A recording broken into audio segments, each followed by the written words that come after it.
Bonjour à tous. Comment bien respirer pour être en forme? Apparu à notre naissance et qui s'arrêtera à notre mort, la respiration est un phénomène banal, automatique, mais capital dans notre vie. Nous pouvons vivre sans manger et sans boire une dizaine de jours. En revanche, nous ne pouvons pas vivre plus de 3 à 4 minutes sans respirer. La respiration, c'est aussi un précieux indicateur pour notre état d'être. Nous ne respirons pas de la même façon quand nous sommes stressés, en colère, calmes ou sereins. Je pense que vous l'avez déjà remarqué. Mais on va faire un tout petit rappel sur ce qu'est la respiration et à quoi elle sert. La respiration nous permet à l'inspiration d'absorber l'oxygène de l'air et l'énergie extérieure, et à l'expiration de rejeter le gaz carbonique, les énergies usées et les toxines. Dans une journée normale, nous respirons de façon inconsciente et nous respirons entre 14 000 et 17 000 fois. À cette occasion, nous échangeons environ 500 cm3 d'air. Cette capacité descend à 200-300 cm3 quand nous sommes stressés, fatigués ou en colère. Et dans ce cadre-là, notre corps va émettre des signaux tels que des bâillements, des soupirs. Et notre corps, à ce moment-là, n'est plus en capacité de s'adapter à son environnement. Et au moindre choc émotionnel ou à la moindre baisse de température, eh bien, il ne va plus pouvoir réagir et nous allons développer pathologie et maladie. Mais il y a une bonne nouvelle, on peut, grâce à une méthode simple, combattre cette déficience. C'est la respiration consciente. Alors, qu'est-ce que la respiration consciente?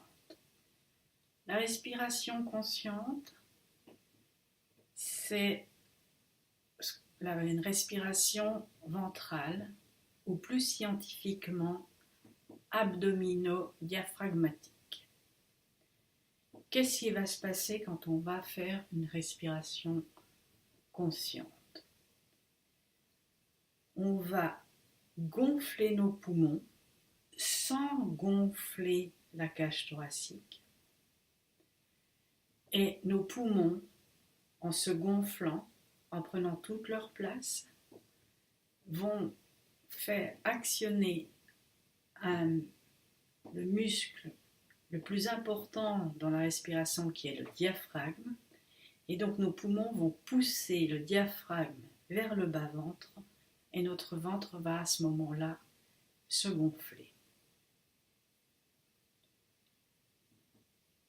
Donc ça, c'est la respiration abdominale.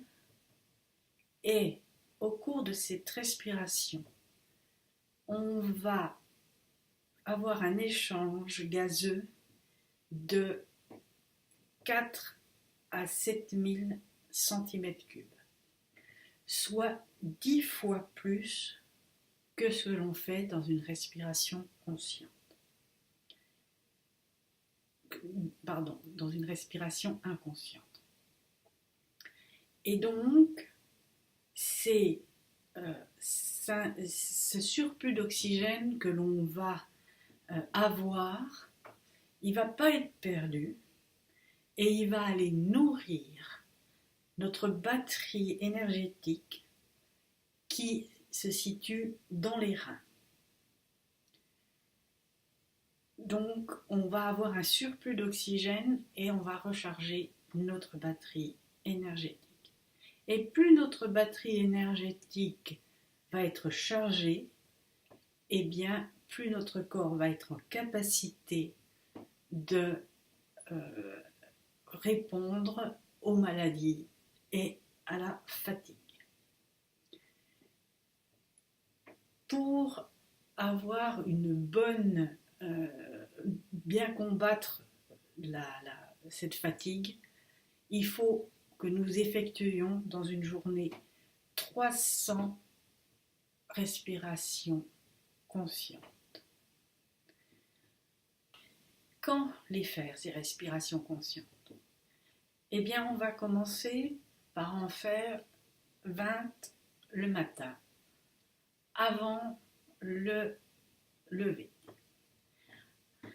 Alors, si on peut les faire très actives, en inspirant normalement et en expirant de façon brutale, comme ceci. On prévient son compagnon qu'on n'est pas malade. Et donc, on va faire ça 20 fois. Alors, petite précaution, après cette session, on ne se lève pas tout de suite, car comme on a beaucoup oxygéné le cerveau, il se peut qu'on ait des vertiges. Donc voilà, pour la première fois, on va faire ça le matin. Et puis on va faire 20 fois le soir également. Et là, on va inspirer et expirer. Inspirer par le nez, expirer par la bouche. On peut ajouter une visualisation. À l'inspiration, on inspire une lumière blanche. Et à l'expiration, on recrache une lumière grise. Donc voilà, on a déjà 40 fois par jour une respiration consciente. Mais comment faire le reste, les 260 autres respirations qui vont nous manquer? Eh bien, dans notre journée, on a des tas de temps morts dans lesquels on peut le faire. Ça peut être quand on est arrêté à un feu rouge. Ça peut être quand on est dans une file d'attente. Ça peut être aussi en marchant, quand on va prendre son moyen de transport.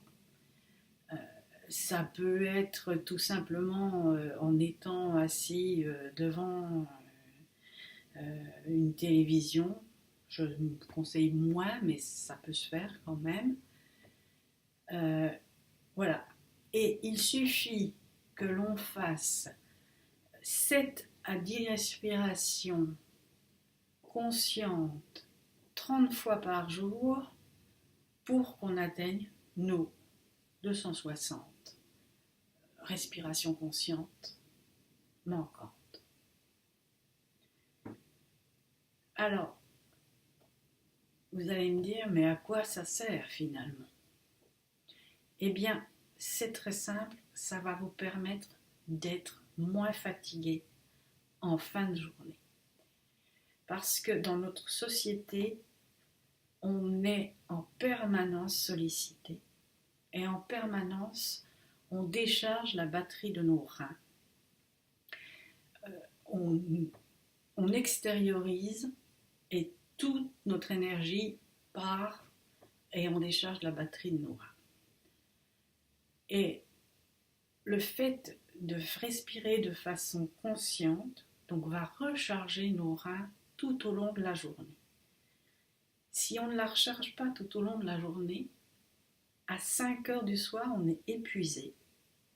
Et on espère toujours que l'on va récupérer notre énergie la nuit au cours de notre sommeil ou quand on est en vacances, mais malheureusement, comme on fait une respiration inconsciente dans ces moments-là, on ne recharge pas assez nos batteries. Et si on recharge nos batteries tout au long de la journée, eh bien, le soir, on va être beaucoup moins fatigué, voire pas fatigué du tout. Et vous allez changer totalement votre façon d'être et vous allez vraiment être moins fatigué si vous appliquez cette méthode. Voilà pour aujourd'hui. Je vous souhaite une bonne journée.